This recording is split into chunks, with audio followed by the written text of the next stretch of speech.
Now, someone who's coming at you with that toxic positivity is going to come at you and say, don't worry, don't sweat it.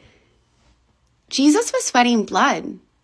Part 1. We are finally starting our series on faith, anxiety, and yes, their very harmonious coexistence.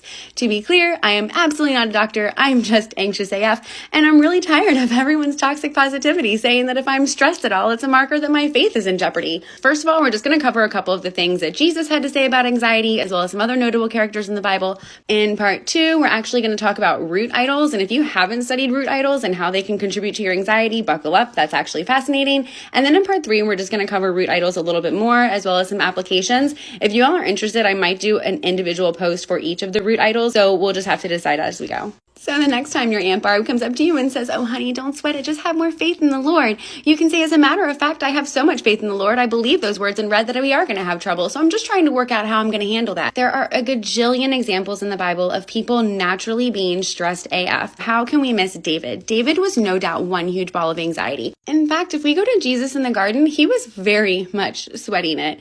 And then if we go to Jesus at the cross, he actually said, Father, why have you forsaken me? So we can see that there were times that Jesus, in fact, was a little stressing. But okay, what did all these characters do with it? We look at David. David started so many of the Psalms saying, I am stressed, God, where are you? And he ends that Psalm saying, but you are my only hope.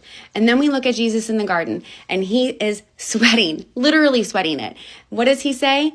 If it is your will. He still rests there. They still have this head knowledge that there is a sovereignty above them that they are actually not in control of. But we see every single time someone was stressed, they took it to the Lord. So I'm going to say that it is not stressing or worrying, that it is a marker of your faith, but it is actually what you do with it. And it is still, even in that case, not a marker of how much faith you have. It is only a marker of how much peace you can obtain. And about that, Aunt Barb, have you looked into your root idols?